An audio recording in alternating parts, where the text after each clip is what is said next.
Maxime Métraillé, moi j'ai une entreprise de menuiserie charpente à Haute-Nada.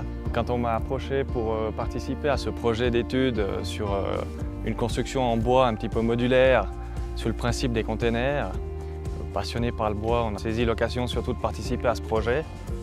Donc ce projet il a démarré il y a à peu près 5 mois, tout d'abord par une idée de quelques personnes autour de la table, puis on a réuni un petit peu un groupe un petit peu plus large pour essayer de trouver des solutions et puis essayer de répondre à un cahier des charges assez précis pour intégrer le système constructif à un projet tout d'abord assez précis, mais on s'est assez vite rendu compte qu'on pouvait intégrer cette solution dans plusieurs concepts, plusieurs idées, et c'est aussi pour cette raison qu'on a investi dans un prototype à l'échelle 1:1.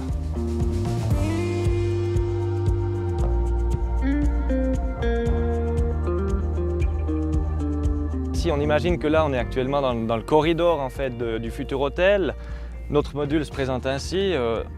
Une porte qui répond aux normes de protection incendie sur la partie basse avec ce seuil qui répond aux critères des normes handicapées. On entre ensuite dans la future chambre d'hôtel en fait, qui se présente avec un premier corridor sur laquelle on a défini des parties de rangement et d'armoire pour la chambre d'hôtel. Donc on imaginait une partie penderie à l'entrée directement, le safe toujours pratique dans un hôtel et puis des petits modules de rangement. Lorsque l'on ouvre la porte de la salle de bain, en fait on cloisonne l'armoire d'entrée où se trouveront certainement les vestes et les rangements.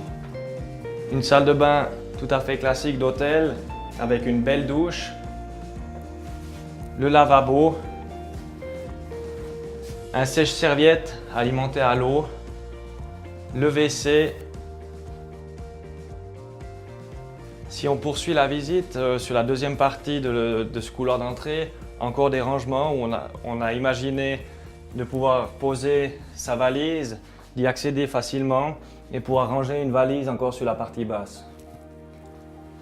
On arrive ensuite dans la partie vraiment de la chambre, du lit. Là, la configuration du lit actuel, c'est un lit double. On a volontairement mis ainsi, mais ce lit double a la particularité de pouvoir facilement se séparer. Les tables de nuit qui sont ici sont mobiles. Elles se déplacent facilement, ce qui nous permet de séparer les deux lits et de créer une chambre avec deux lits simples bien séparés. Donc ici, la possibilité de tirer les rideaux pour un petit peu plus d'intimité ou se protéger du magnifique soleil qu'on a en vallée. On voit les LED que l'on a intégrés pour amener l'éclairage dans la chambre. L'ensemble des LED qui se pilotent par la tête de lit sont réalisés sur variateur d'intensité. Ensuite, je vais vous présenter ici la partie télévision. L'idée d'avoir mis cette télévision, en fait, c'est une télévision qui fait aussi miroir. Donc lorsque la télévision est éteinte, on peut vraiment l'utiliser comme un miroir. Et puis le soir venu, lorsqu'on veut regarder la télé, en l'allumant, eh bien, la télé apparaît derrière.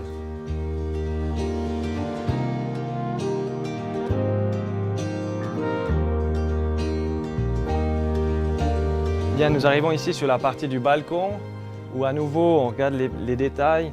Le seuil bas de la porte-fenêtre qui permet aux personnes à mobilité réduite et personnes handicapées de sortir sur ce balcon. Et puis on arrive vraiment à l'extérieur de notre module qui sera en fait la future façade de l'immeuble, de l'hôtel. Ici, on a imaginé une façade en vieux bois. Les avantages de cette solution préfabriquée, c'est la régularité et la qualité d'exécution. Il faut imaginer créer une chambre comme celle-ci en bois, en altitude chez nous, on ne pourra pas le faire toute l'année, avec les contraintes climatiques, les problèmes de pluie, de froid, de neige. Donc l'objectif est vraiment de créer ces modules en atelier. La préfabrication est pour nous signe de qualité, puisqu'on peut produire nos modules dans un cadre idéal. La haute préfabrication et le fait d'avoir étudié les détails en profondeur améliore nettement la rentabilité sur un projet et permet de limiter les coûts de production.